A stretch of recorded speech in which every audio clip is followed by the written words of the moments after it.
All right. How's everybody doing today? Uh, again, Ryan Howe here with Small Business News. Again, we've got a great show for you today. That's going to be good on the stream. It's April 23rd, 2024. And I'm going to be covering three different things today that I think are pretty important for my clients to know. And for those that have been here before, I'm a business coach. I work with small businesses to grow them faster than they ever thought possible. We'll get more to that later.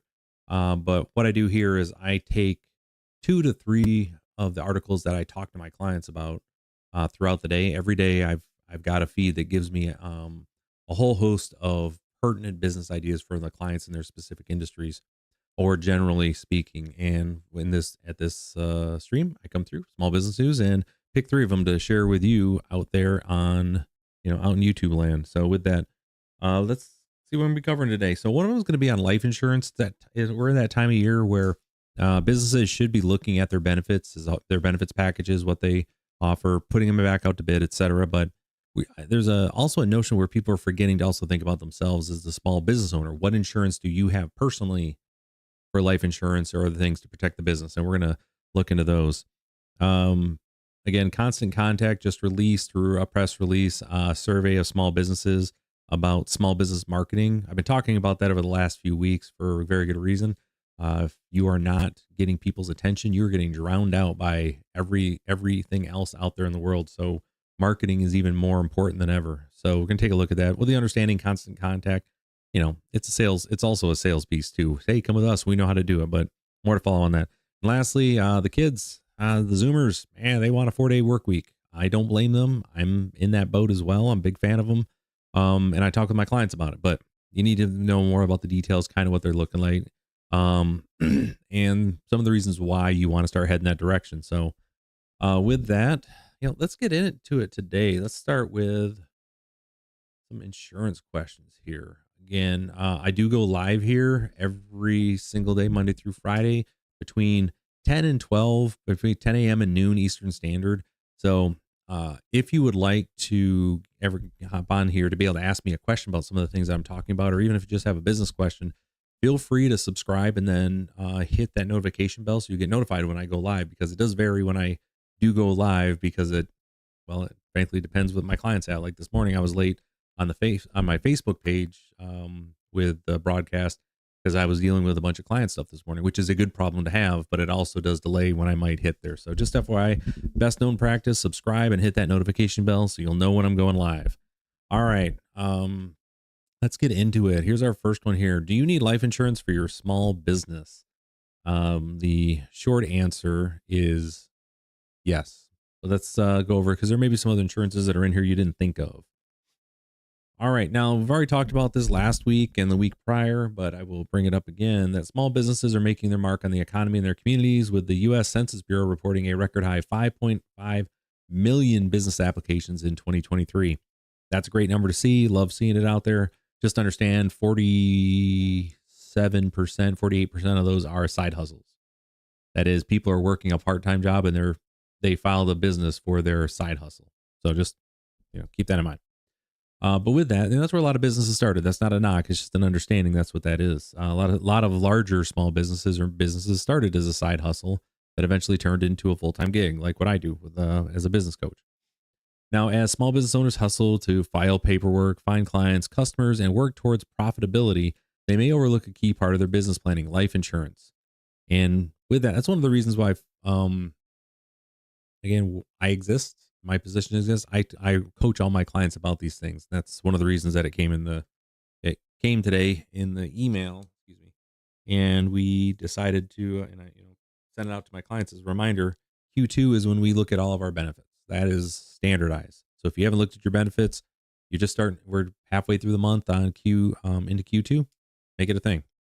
All right. Why small business owners need life insurance? Whether you're a one-person show or managing a complex operation with multiple employees, life insurance can be valuable to your business plans, says Allison Salka, Senior Vice President at Limra Research, a Connecticut-based insurance trade group. Well, yeah, it's where all the insurance companies be. I would hope they'd be out of there. They can just drive over and talk to folks. Now, small business leaders have the well-being of their families, employees, and clients at stake. If an owner or an important team member dies unexpectedly, they They and their families may be left to handle day-to-day operations and move the business forward, all while processing personal grief. And life insurance can help you and your business avoid liquidation, pay estate taxes, provide income for loved ones, or carry on operations for your clients. And we're going to get into the different types here. So if you have, I'm going to stop that real quick. Don't want to click through that. All right. So with that, if you have, it went through. All right. If you have questions, again, just remember, I am in the advice business, just advice. What I do is I advise my clients, hey, have you thought about this? Cool. Let me introduce you to somebody who actually knows about these things for their work. In this case, there are plenty of insurance folks are in your area that are trustworthy, are fantastic.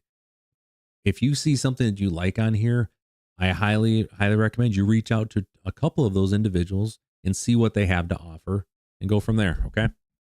Just don't jump into it. Make sure you're getting fully educated on it. So, all right, individual life insurance. If you run a small business with no employees and are the breadwinner for your family, an individual life insurance plan like term life insurance may be sufficient to meet your needs.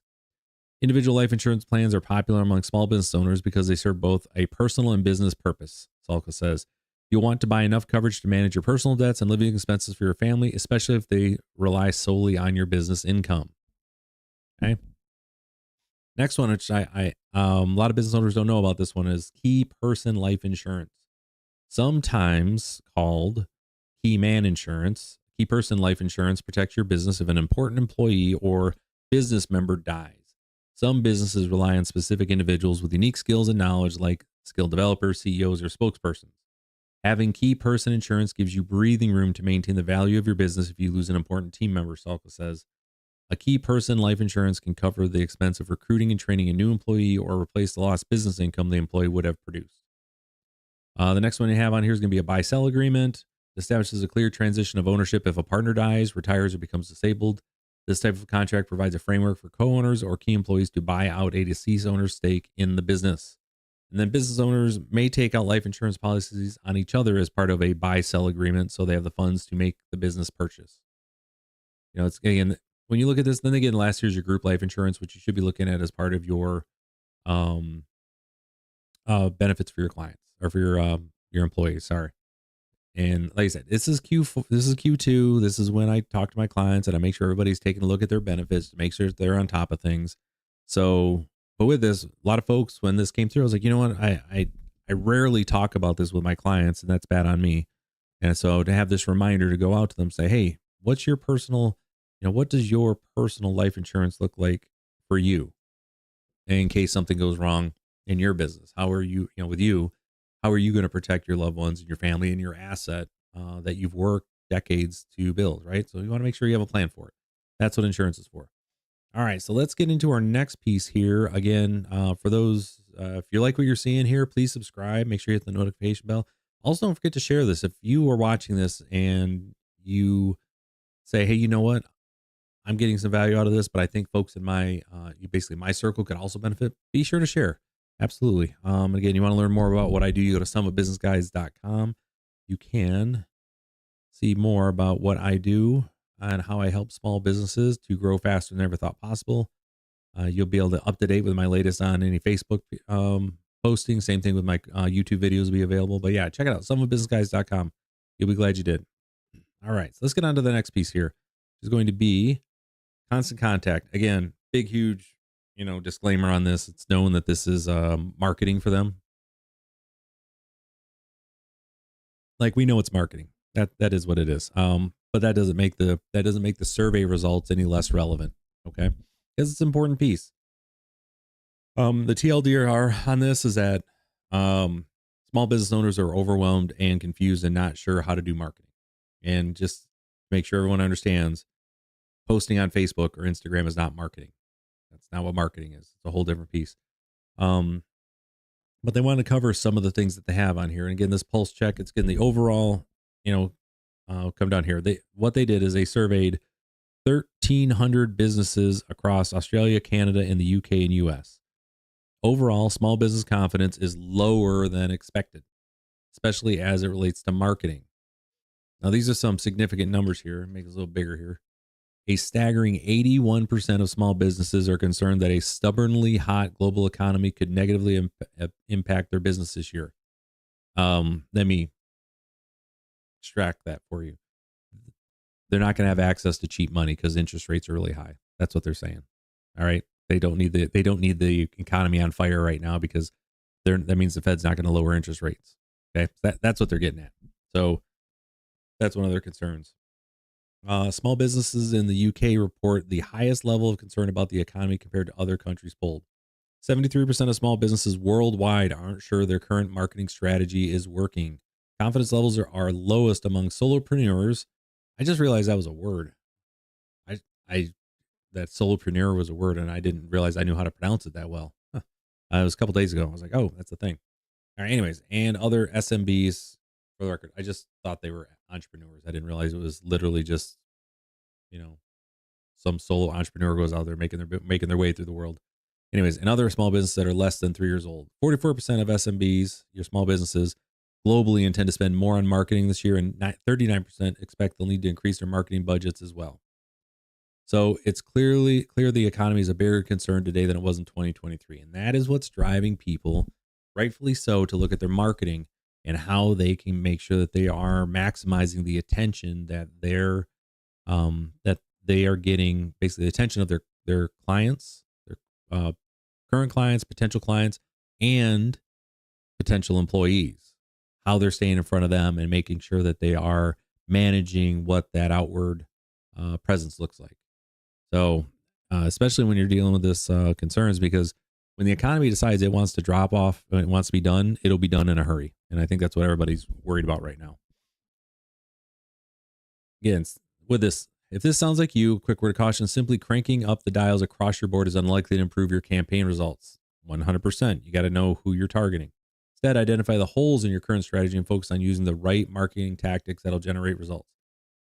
With that, you'd have to know what the marketing tactics are. This is where the sales pitch comes in. Anyways, 41% of small businesses want to increase the number of channels they are used for marketing. Absolutely. We want to ensure that you are diversifying.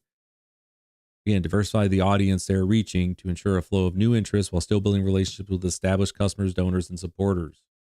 Okay. That's too often small businesses, they're looking at how do we get new clients, new customers, and they forget about their current customer base. It's not they take them for granted. It's just that they aren't top of mind.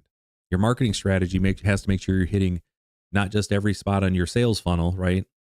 As you go down there, if you're not sure how to do that, we got videos out there for that. You can check it out on the YouTube channel here.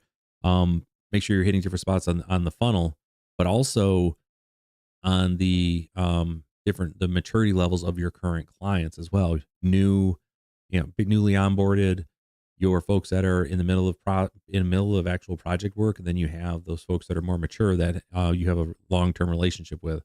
You've got to have different ways that you're reaching out to them. Have a strategy for that. All right. 56% of small businesses say they only have an hour less each day to spend on marketing.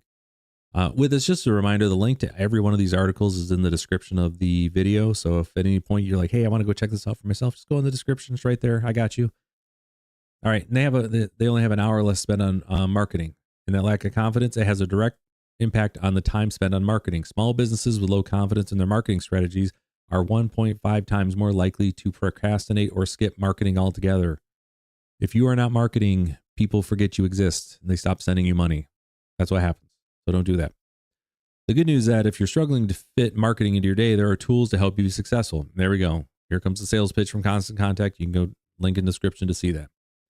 So here's the knowledge gaps piece of it. The wrong channel mix and a lack of strategy are preventing small businesses from growing. 60% of small businesses say finding new customers is their top marketing challenge, followed by understanding what's working and lack of resources. So again, just understanding what their what their different channels are. Now with this, social media is the most popular marketing channel for small businesses, followed by email marketing. Don't sleep on email marketing. You've got your contact list, send those notes. It still works, especially if you're in good favor and you offer a product or service that's enduring. Don't sleep on those emails. Something to look into. And then 64% put off email marketing due to a lack of time or a lack of knowledge. See, so that's a big chunk there. Really, end of the day, the end of the day, reason I'm bringing this up here is just as another reminder. It's another as we build up the mosaic of what the current small business environment looks like, and in your case, where you're, what the picture of your small business looks like. Understanding what that marketing piece for you looks like is so very important because that is literally how you are selling yourself to the world and you stay top of mind for folks. So best known practice, and this is what I remind all of my clients to do is if you don't, you want to get Dan Sullivan's book, Who Not How, just go ahead and buy it. You'll be glad you did. Get the audiobook too, because it's pretty cool. You get to actually, Dan, he's interviewed at the end of each chapter, so you get to hear his deeper thoughts about each one of the chapters. It's really insightful. But the TLDR version of it, you hire people to do things instead of what small businesses typically do. Those owners, they invest sweat equity into that. I will do it. I'll be the one that takes care of it. I'll figure it out. I'll do this. I. You don't want that. You want to go and hire someone in and bring that third party in, and with the understanding that they're going to help you build out your marketing plan and your processes. And then at some point you let them go. More than like, unless you really like what they're doing, then you keep them on and you want to maintain them. That's fine. But you can hire someone in just to build out your processes. They'll at least get you a head start. So again, best known practice with your marketing, hire someone in specifically to handle those things for it. Again, it's very, very helpful. All right. On to our last piece here. Again, we got the kids. It's always the kids here. It's these Zoomers. They want let me see here real quick. Sorry, I got a quick note from a client here. Okay. All right. Sorry about that. That's nature of the business of live show though. You got people reaching out to you. All right. From Inc.com, younger employees, AKA them Zoomers, they want a 4-day work week. Small businesses may be asked to oblige. Now, let me read the last little bit, the secondary title here. Whether it's reduced to 4 days or down to 32 hours, surveys show rising worker support for a shortened work week. Employers may want to start mulling how that could work for their businesses. And what I want to share with you all is I talk to my clients about this quite a bit, and this is something to think about.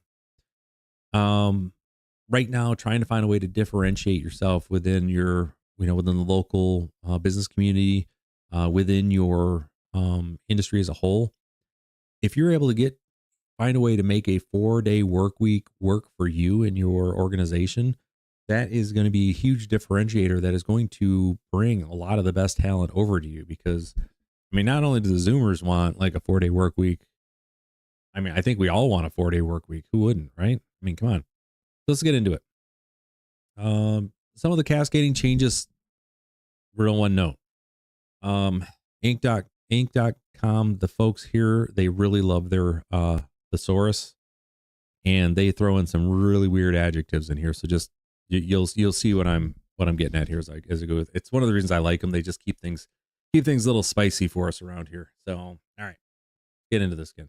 Some of the cascading changes spawned by the pandemic produce life and business persist as companies adapt to hybrid work and altered consumer habits. The rethinking of work may also be creating conditions for another big transformation, the shift towards a 4-day work week. So exact figures differ slightly. The diverse surveys over the past year show roughly 75% of all employees back a 4-day work weeks. A support level, a Bankrate poll clocked at a whopping 89%. 89% are like, yo, let's do this 4-day work week thing. So that's not just all Zoomers. That's everybody's like, let's find a way to make it work. Now, business owners wary of the post-pandemic's endless adjustments probably don't need to worry about shortening their work week too, at least, just yet. The political divisions in government make passage of a major labor reform required to mandate a 4-day week are unlikely at best. But here's the thing. You don't need to wait for the government to tell you to do it.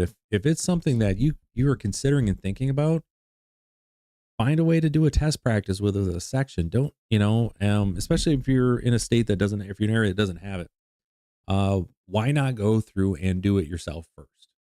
That way you can then, and you get it working, you find a version that works really well, and you can then let your representatives know, like, hey, here's what I've done in my area. It's, I may have a unique situation, but here, let me go show you the best practices we have in place. So that way, if they decide to do it, they already have a working model to go off of, and they're less likely basically to make you have to change your stuff. So why not get out in front of it, right? All right. All right. Now, with this, support differs according to generations, with only 50% of baby boomers in favor of a shortened work week. Again, because the boomers come to work, they love to live, they live to work. It's their thing. They want to come in and just, it's their thing. I mean, don't get me wrong. I love spending time at work. I love spending time with my, um, when I was working with, employees, but also with, you know, the vendors. I enjoyed it, but man, if I could only do it 4 days, it'd been even better.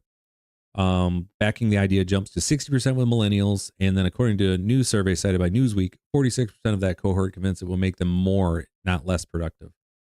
So just what kind of reduced week of work is wanted? However, just what kind of reduced week of work is wanted, however, is another matter. One survey found 77% of people backing a 4-day week based on the current 40-hour model, which is what I'm familiar with, 4 10-hour shifts. Others support a reduction of both days and hours worked with little or no pay cuts, similar to those tested or adopted in Europe. That ain't going to happen in America. Not for a while. I just don't see that being a thing, which have resulted in no discernible loss in productivity. Boosters of that latter idea, also note studies indicating employee effectiveness tends to wane the longer they work. I mean, that's sure. That's just the thing, right?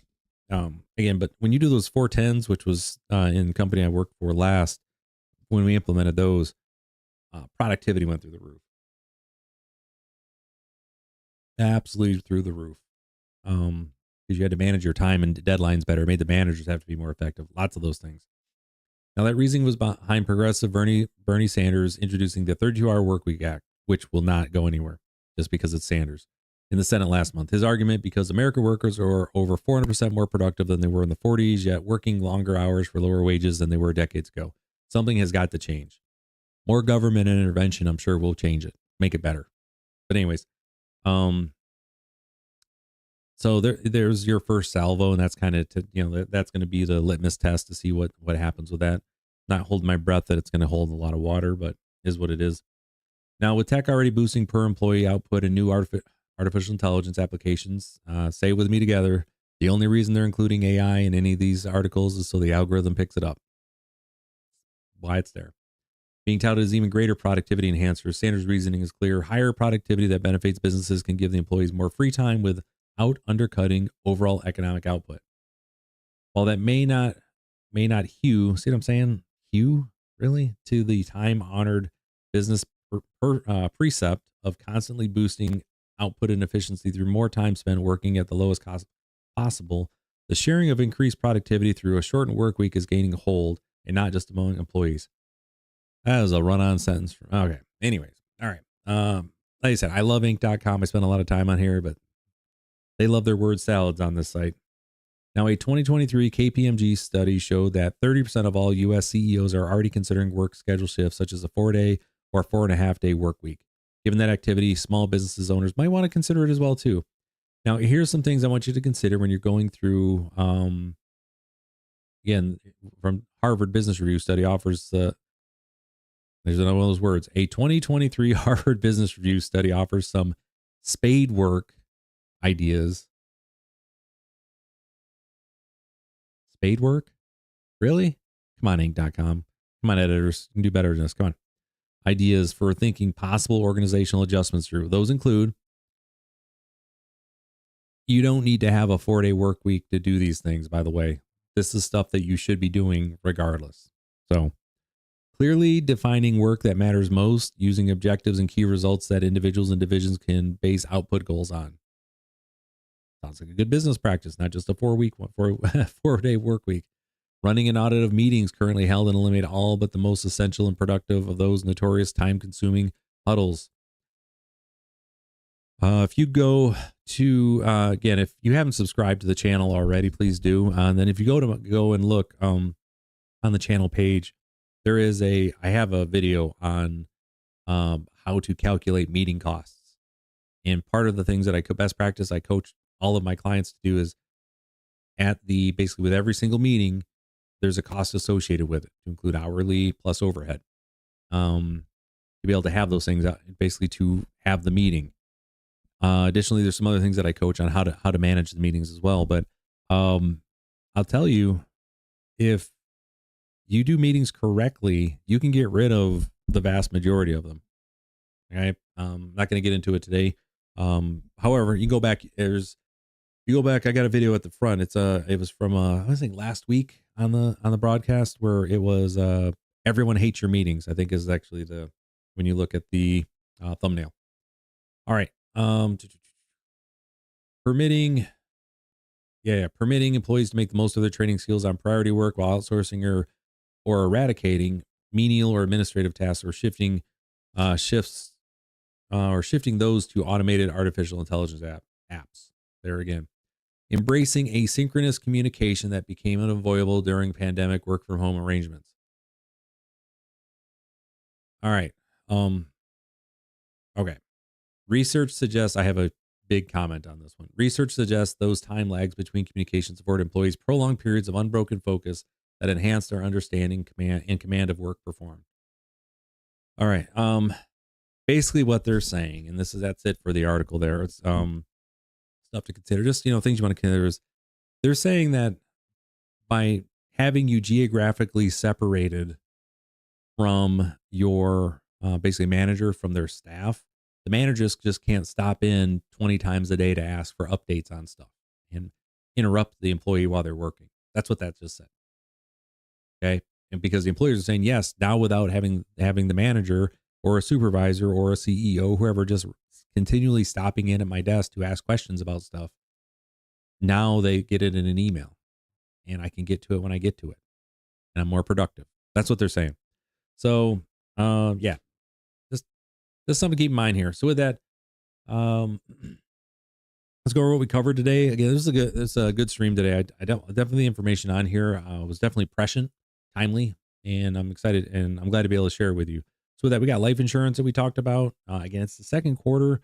If you have not made reviewing your overall benefits package a priority in the second quarter, please do, and put it on the calendar that every second quarter is time to review your benefits, that we can get stuff negotiated, figured out, everything in line before open season begins later in the year, depending when you have yours. Hopefully it's, Constant Contact put out the survey. Small businesses, long story short, is they know they need to do better at marketing. They need to do marketing, and they're going to be willing to spend money on it. So if you have a business that you do marketing, now would be a really great time to make sure that you are advertising to them.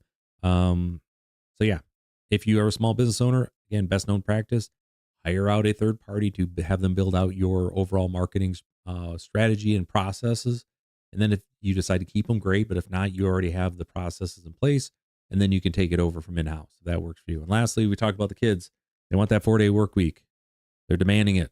They need it. They want it. So take a look at it. With my clients, what I tell them is, the advice I give them is use this as a marketing strategy for potential new hires. They know they're coming in and they get 3 days off. They get Friday, Saturday, and Sunday off.